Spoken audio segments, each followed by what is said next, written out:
सोनामुखी, हरड़, मुलेठी जैसी अनेक जड़ी बूटियां और हजारों वर्षों का प्राचीन आयुर्वेदिक ज्ञान इस एक बोतल में समाया हुआ है। कायम टैबलेट, आपकी खुशियों का साथी।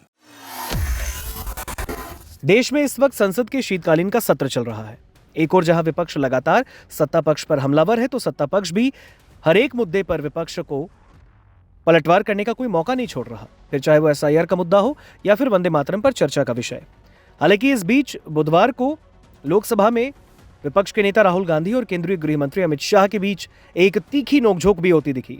लेकिन बुधवार का दिन राहुल गांधी, अमित शाह, पीएम मोदी की मुलाकात से भी राजनीति के सियासी गलियारों में चर्चा का विषय बन गया। जी हां, बुधवार को देश के 3 बड़े नेता एक कमरे में करीब 2 घंटे तक मीटिंग कर रहे थे।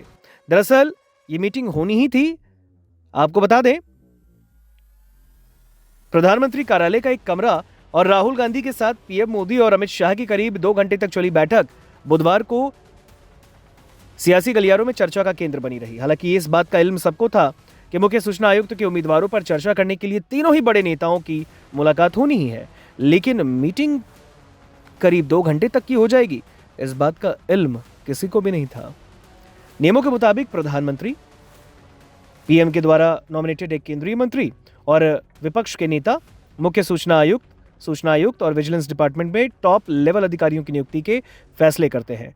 राहुल गांधी बुधवार को दोपहर 1 बजे प्रधानमंत्री कार्यालय पहुंचते हैं और फिर ये मीटिंग 1:07 पर शुरू होती है। लेकिन जैसे जैसे वक्त बीतता गया, सांसदों ने भी इस मीटिंग पर चर्चा करना शुरू कर दिया। उन्होंने मीटिंग के दूसरे संभावित एजेंडे पर भी चर्चा शुरू की। करीब 2 घंटे बाद जब राहुल गांधी मीटिंग से बाहर निकले तो पता चला कि चर्चा सिर्फ मुख्य सूचना आयुक्त की नियुक्ति के बारे में नहीं थी, बल्कि 8 सूचना आयुक्त और एक विजिलेंस कमिश्नर की नियुक्ति के लिए भी थी।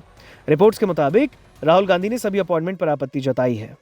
ऐसी मीटिंग में हिस्सा लेने वाले विपक्षी नेताओं की आपत्तियां आमतौर पर सार्वजनिक ही होती है, आमतौर पर उम्मीद के मुताबिक होती है।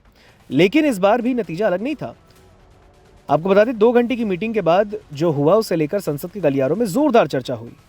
आपको बता दें, इस वक्त केंद्रीय सूचना आयोग यानी कि सीआईसी में 8 पद खाली हैं, जिसमें मुख्य सूचना आयुक्त का पद भी शुमार है। ये अधिकारी आरटीआई एप्लीकेंट की शिकायतों और अपीलों पर फैसला करते हैं। सितंबर के मिड में हीरालाल सामरिया भारत के मुख्य सूचना आयुक्त थे। 13 सितंबर को उनके रिटायरमेंट के बाद से ये पद खाली है। सिर्फ 2 सूचना आयुक्त आनंदी रामलिंगम और विनोद कुमार तिवारी ही इस काम को संभाल रहे हैं।